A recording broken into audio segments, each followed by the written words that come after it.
Okay, so as you may well know, today the Royal Mail issued a new set of stamps to be collected. These are these beautiful video game stamps that you have around the room here.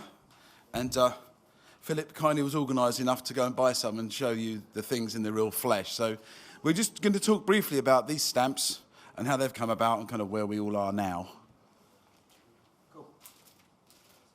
So I'd like to introduce, in this order, Philip Oliver, David Darling, Debbie Beswick, Troy Horton, and myself. Now, between us, we've been involved with, I think, 5 of these games. I did Livingston, okay, 6. Okay, so what I wanted to talk a little bit about was, to start with, where we were as creators for our stamp, okay, at the time we made them. So I'm taking everyone back 20 or 30 years. I'll actually talk first just to get everyone going to understand what we're doing. So the stamp I was involved in was this Sensible Soccer stamp, the second one there, the football game. At the time, Sensible Software, my old company, we had 6 guys in the company. We had just moved to the Amiga relatively recently, a couple of years beforehand. We'd had about 3 #1 games on Commodore 64 before, but Amiga, we just had a game called Megalomania coming out, which was a God game.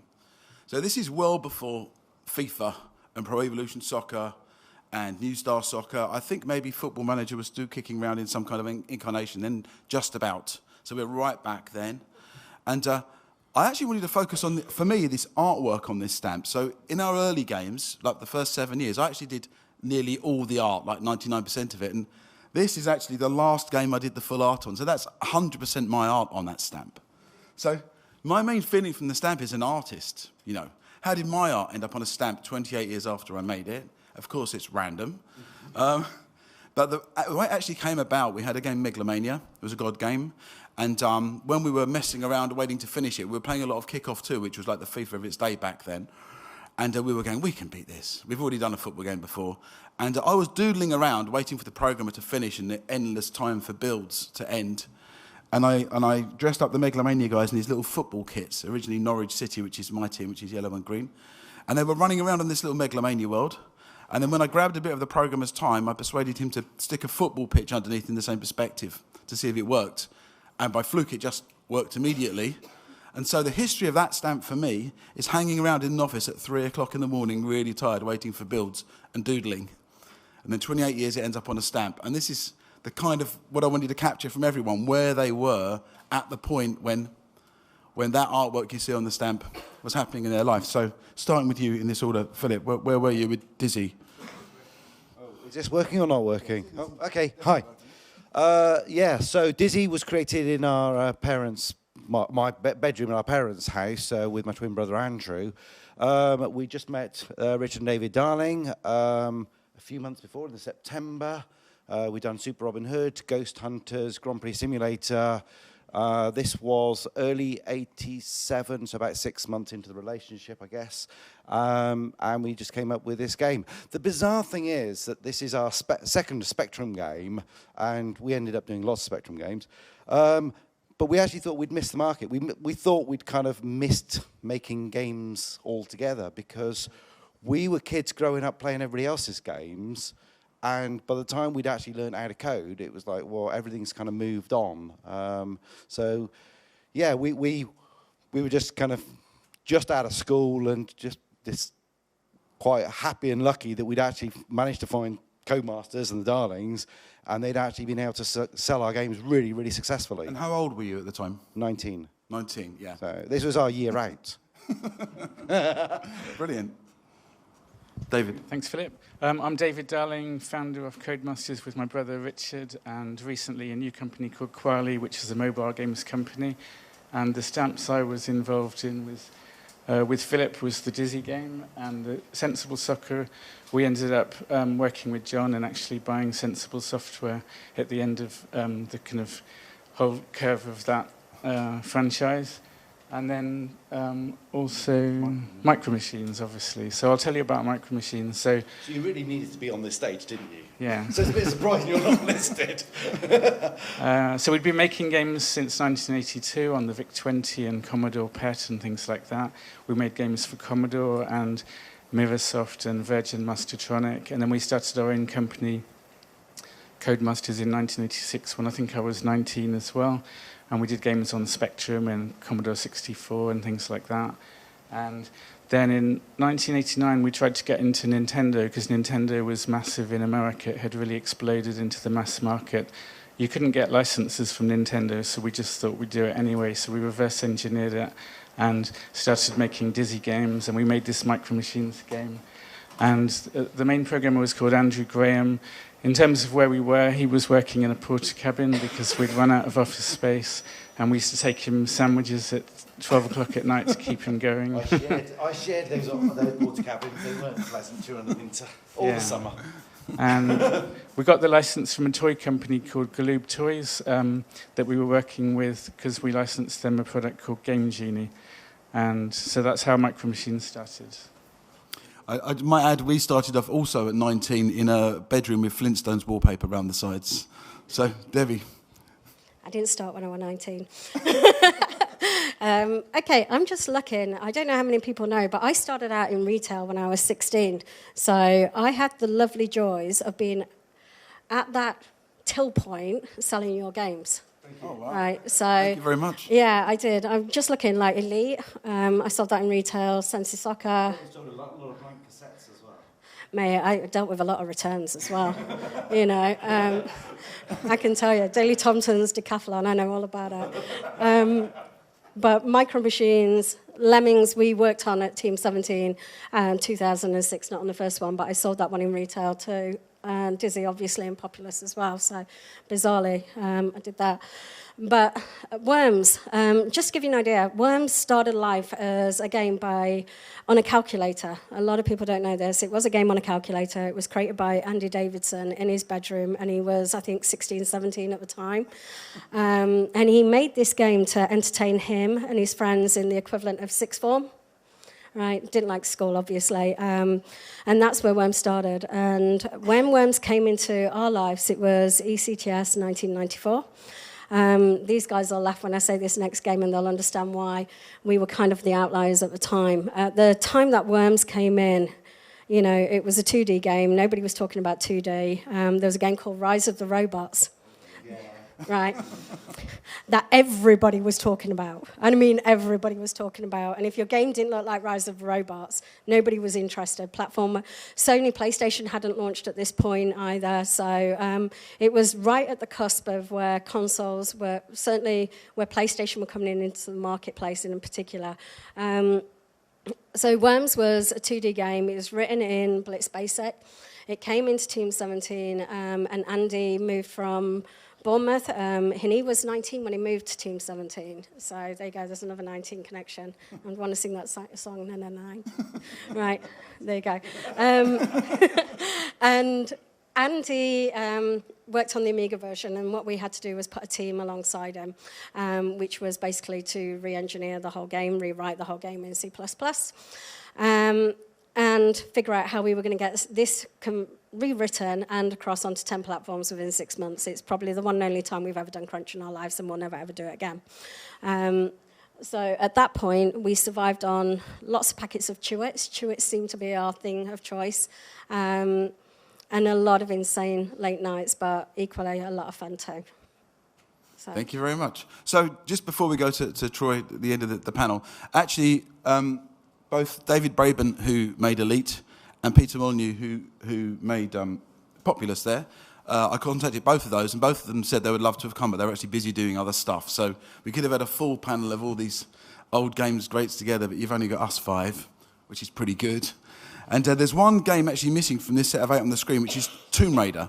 So the Royal Mail have actually made a set of 4 stamps for Tomb Raider, covering it through different eras from Tomb Raider 1, Tomb Raider 2, etc. And Troy here was actually producer on a number of these, I believe so. Right, so, yeah. Well, I joined Core Design, which created Tomb Raider in '92, I think it was, so I'm a generation after these folks here. Were you 19 though? And Tomb Raider, gosh, the first time I saw it, it was a wireframe animation running on D-Paint's animation software. I don't know if you remember that, on the Amiga, in the room next to me. And it was just a wireframe character swinging from one ledge to another. And that was literally the beginning of it.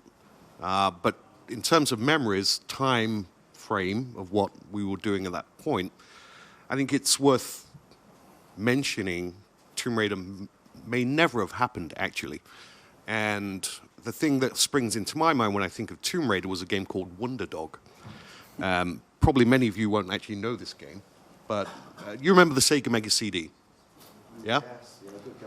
Right. So fantastic machine, and JVC in Japan produced their own version of the Sega Mega CD for the Japanese market, and it was called the Wonder Mega, branded JVC. And Core Design, we made a game for them, an exclusive for that platform called Wonder Dog. It was a roguelike 2D platformer. And that led to JVC funding 6 games. Otherwise, Core would have gone out of business. One of those games was a game called Swagman, another one called Bland Machine Head, another one called Ninja. Never make a Japanese game in the Western markets. And another one was Tomb Raider, actually. So they effectively funded Core Design to develop all those games. Otherwise, we would have been out of business. So when I think Tomb Raider, I think Wonder Dog. Okay. If that funding would have come along, based on that relationship of making that exclusive game, you know, there wouldn't be a stamp, and I certainly wouldn't be sitting here, and probably not working for Team 17. So, you know. Can you tell us a bit about the evolution of it through those 4 stamps that they've got there? Right. So I worked on 5 Tomb Raider games, all the way from the beginning, the first one. Obviously, the first 2 games, you know, this is a long time ago, were done on the PlayStation. The first version of the game was actually an exclusive for 6 months on the Sega Saturn. I don't know if you remember that old chestnut. And the third one, I think, was the move to PlayStation 2, 3rd or 4th. But the point is, Tomb Raider created a public company that was IDOS. IDOS was a video compression software company, you know, a handful of people, no revenues to speak of, debts, but owned by a investment banker with a lot of cash in his pockets. So they acquired several companies and rolled up to become a game publisher. They acquired Domark. They acquired US Gold. I don't know if you remember them. US Gold acquired Core Design, I think literally a year before Tomb Raider launched. And suddenly they've got this game on their hands that took them public and made them valued $1 billion overnight. But what that came with, they didn't have a back catalog like Team 17 has now. They had one game that was generating all their revenue, all their success, and you had to do it year on year on year on year. Largest market, United States, so Thanksgiving release. Okay. Constantly. Cool. So it was 8-9 months of crunch for 5 years straight, you know? So that's how it kind of evolved. So Right. what I want to do now is bring us on to where we are now, because the frequent question us old-timers get is what's changed.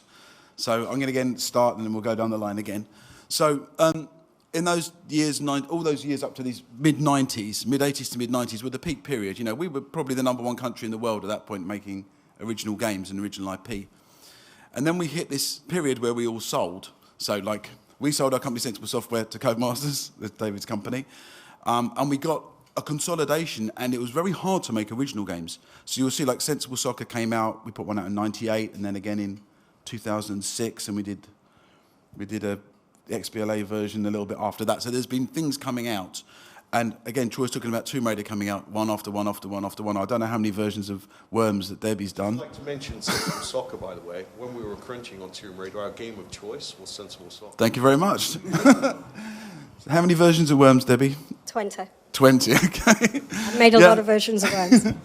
And of course, lots of different Dizzies as well. So what happened was, from the mid-90s, the kind of landscape changed. Big media companies came in, and they were more risk-averse to original games. In fact, in Codemasters, we had problems starting and finishing a lot, right? And but then, when we got to 2005, the kind of plateau changed, and when the touch phones came in and they wanted loads of original IP, this was actually between 95 and 2005, when it was hard to launch original IP. There wasn't a license tie or a sequel. And then we were given license to kind of like do what we wanted. So I've moved back from doing a bit of self-publishing in this era to actually now going back to working with publishers paying advances again, which is fantastic and a huge relief. So that's kind of what the model I've taken. And that's only happened in the last 1 or 2 years. We found publishers, in this case, in the States and China. And I know that like Team 17 and some other publishers are offering these things. And Dave's running Kwalee at the moment, which is doing very well. So I just want to run along the panel now and for people to say where they are now compared to where they were sitting in their bedroom or porter cabin with their brother in the freezing cold. Philip. Right. Well, back then it was working with Andrew in our parents'. Back then it was working in our bedroom in our parents' house. We then grew Blitz Games. You're absolutely right about launching original games. It was next to impossible. In fact, we were just doing all the console. Working on other people's IPs, the sort of Frogger, Pac-Man, Action Man, Barbie, SpongeBob, you name it. I have to rush and this. now, We've got 30 seconds each now. So. And, well, recently we sold a business to Rebellion, and now it's me and Andrew as consultants and investors. So, but it is great that now you can actually work on original IP and get advances and sell them out to publishers, which is really great. Thanks. Thank you, mate. So what I'm doing now is running Kwalee. We're a mobile games developer and publisher. We make hyper-casual games, and we've done hundreds of millions of downloads in the last few years, and it's going really well. We're looking for developers to work with, so if you've got a game on mobile, send it to us and we'll make you an offer. And I can vouch that actually David's great to work with, by the way. We're actually doing similar to what we were doing back in those days, just on a much bigger stage. So I shared in the talk previously that we were publishing other people's content and co-developing and helping those people. We're doing exactly that. We make a lot less Worms games these days. And we work with partners all around the world as well as our internal company. So not a lot of difference, just a much bigger stage. Thanks, Debbie. Troy? So I work for Team 17, obviously. I help find developers such as these guys would have been 30 years ago to create new and original games that we could potentially publish globally on PC and console. I've been an indie, I guess. I've raised money. I've run out of money. Had some good games, had some real terrible ones. Just enough dead. So, I've been where the indie is that's here, looking to try and get a deal, trying to get funding. So, I get you. Got the T-shirt. So, if you've got some interesting games that you think are suitable for Team 17, just hit me up. Thanks very much. Thank you. So, guys, just before we wrap up, please run out and buy our stamps. I hope they run out, and I hope they're the best-selling set the Raw Mail ever have. Big hand to our fantastic panel, please.